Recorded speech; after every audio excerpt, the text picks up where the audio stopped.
ओम श्री गणेशाय नम नमस्कार बंधुगण आपण मानकु आम यूट्यूब चैनल को स्वागत।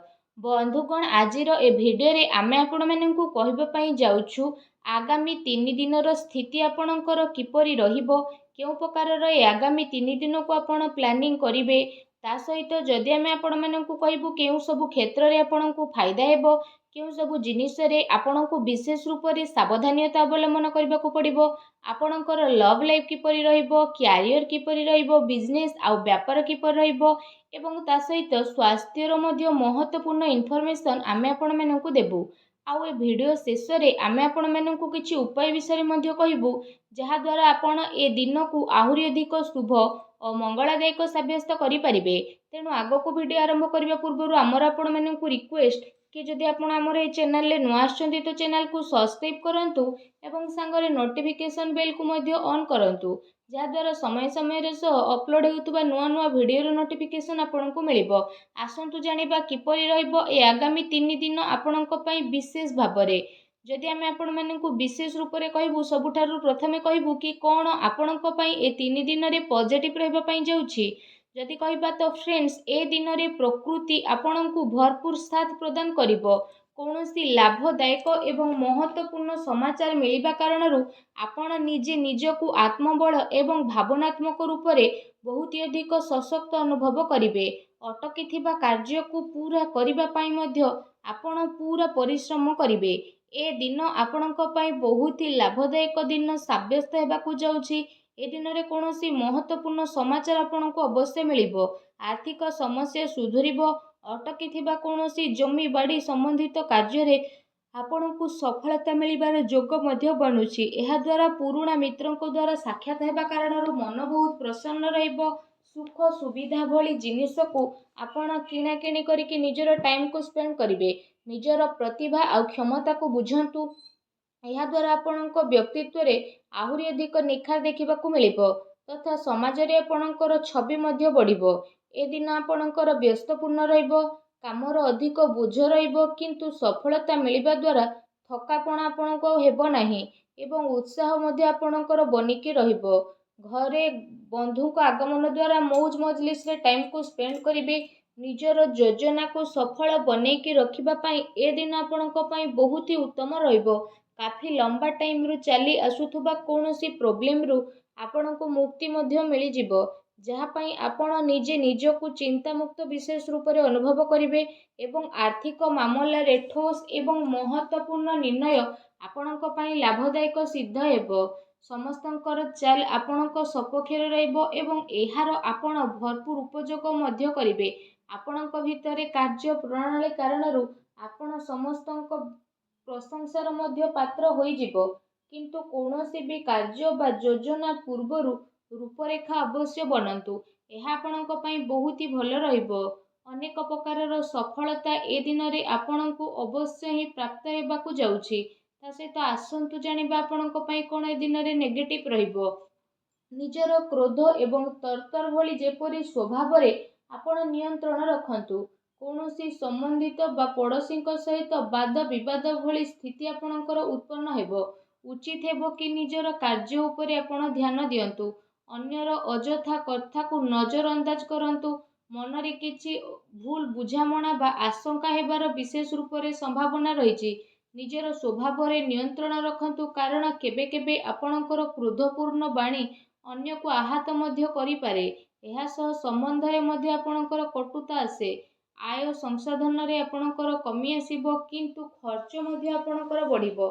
सेथिपाई निज बजेट अनुसार खर्च करंतु।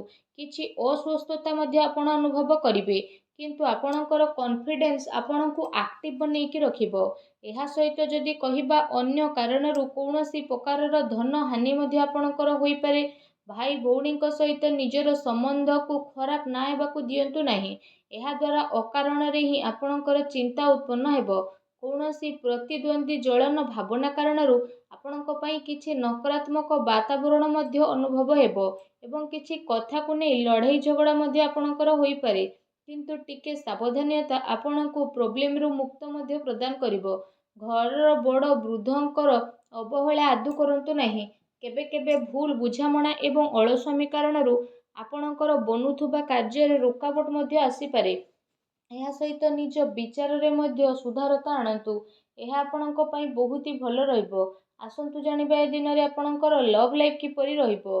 ବୈବାହିକ ଜୀବନରେ ସାମଞ୍ଜସ୍ୟ ଆପଣଙ୍କର ରହିବ। ମନୋରଞ୍ଜନ ସମ୍ବନ୍ଧିତ କାର୍ଯ୍ୟରେ ଆପଣ ଆପଣଙ୍କ ଟାଇମ୍ ସ୍ପେଣ୍ଡ କରିବାରୁ ପରିବାରରେ ହାସ ପରିହାସ ଏବଂ ଖୁସିର ମାହୋଲ ରହିବ। ପାରିବାରିକ ବାତାବରଣ ଆପଣଙ୍କର ସୁଖଦପୂର୍ଣ୍ଣ ରହିବ। ପ୍ରେମ ସମ୍ବନ୍ଧରେ ମଧ୍ୟ ପ୍ରଗାଢ଼ତା ଆସିବ। ରୋମାଣ୍ଟିକ ମାହୋଲ ରହିବ ଏବଂ ନିକଟ ସମ୍ବନ୍ଧରେ ଡିନରରେ ଯିବାର ପ୍ରୋଗ୍ରାମ ମଧ୍ୟ ଆପଣଙ୍କର ବନୁଅଛି। କାଫି ସମୟ ପରେ ଘରୁ ବାହାରିବା ଏବଂ ଲୋକଙ୍କ ସହ ମିଶିବା ଆପଣଙ୍କୁ ଖୁସି ଏବଂ ଶାନ୍ତି ପ୍ରଦାନ କରିବ। ପାରିବାରିକ ବାତାବରଣ ଖୁସି ଭରା ରହିବ। ଘରର ସମସ୍ତ ସଦସ୍ୟ ଜଣେ ଆଉ ଜଣଙ୍କ ସହିତ ଟାଇମକୁ ସ୍ପେଣ୍ଡ କରିବେ। ବାହାର ସମ୍ବନ୍ଧୀୟଙ୍କ ସହ ସାବଧାନ ରୁହନ୍ତୁ। ଏହାଦ୍ୱାରା ମାନହାନି ହେବାର ସମ୍ଭାବନା ରହିଛି। ପରିବାରର ଗତିବିଧି ଆପଣଙ୍କ ଉପରେ ଦେଖା ମଧ୍ୟ ଯିବ।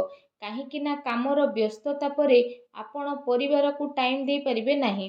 ସେଥିପାଇଁ ଆପଣ ସେମାନଙ୍କ ପାଇଁ କିଛି ଟାଇମ୍ ଅବଶ୍ୟ ବାହାର କରିକି ରଖନ୍ତୁ। ବୈବାହିକ ସମ୍ବନ୍ଧରେ କିଛି ସମୟରୁ ଚାଲି ଆସୁଥିବା ଟେନସନକୁ ଆପଣ ସୁଲଝେଇବାରେ ସଫଳ ପ୍ରଦାନ ହେବେ ଏବଂ ଘରର ବାତାବରଣ ପୁନଃ ସୁଖଦ ଏବଂ ମଧୁରପୂର୍ଣ୍ଣ ରହିବ। ଆସନ୍ତୁ ଜାଣିବା ଏ ଦିନରେ ଆପଣଙ୍କ ବ୍ୟବସାୟିକ କ୍ୟାରିୟର କିପରି ରହିବ। ଏ ଦିନରେ ବ୍ୟବସାୟରେ ପ୍ରଡକ୍ସନ ସମ୍ବନ୍ଧିତ କାର୍ଯ୍ୟରେ କମି ଆସିବା କାରଣରୁ ଚିନ୍ତା ରହିବ, କିନ୍ତୁ ଆପଣଙ୍କର ପେମେଣ୍ଟ ଆସିବା ଦ୍ୱାରା ଆର୍ଥିକ ସ୍ଥିତି ଆପଣଙ୍କର ମଜବୁତ ରହିବ। ସେଥିପାଇଁ ବେଶୀ ଟେନସନ ନେବାର ଆବଶ୍ୟକତା ନାହିଁ। ଉଚ୍ଚ ଅଧିକାରୀଙ୍କ ସହଯୋଗ ଆପଣଙ୍କୁ ଆପଣଙ୍କ କାର୍ଯ୍ୟରେ ସଫଳତା ପ୍ରଦାନ କରିବ। ତା ସହିତ କୌଣସି ବଡ଼ ଧରଣର ଅର୍ଡର ମିଳିବାର ମଧ୍ୟ ଯୋଗ ବନୁଛି। ସରକାରୀ ସେବାୟତ ବ୍ୟକ୍ତିଙ୍କ ଉପରେ କାର୍ଯ୍ୟର ଅଧିକ ବୋଝ ମଧ୍ୟ ଆପଣଙ୍କ ଉପରେ ରହିବ। କାର୍ଯ୍ୟ କ୍ଷେତ୍ରରେ କୌଣସି ନିର୍ଣ୍ଣୟ ଏକା ନିଅନ୍ତୁ ନାହିଁ। ଟିମ୍ ୱାର୍କ ବନେଇକି ଆପଣ ସବୁବେଳେ କାମ କରନ୍ତୁ। ଏହାଦ୍ୱାରା ବ୍ୟବସ୍ଥା ଉତ୍ତମ ବନିକି ରହିବ। ଆର୍ଥିକ ମାମଲାରେ କାହା ଉପରେ ଅଧିକ ଭରସା କରନ୍ତୁ ନାହିଁ, ନା କୌଣସି ପ୍ରକାରର ସମଝୋତା କରିବେ। ବ୍ୟବସାୟିକ କ୍ଷେତ୍ରରେ ଆପଣଙ୍କୁ ଆପଣଙ୍କର ପରିଶ୍ରମର ଅନୁରୂପ ବହୁତ ଭଲ ପରିଣାମ ମଧ୍ୟ ହାସିଲ ହେବ।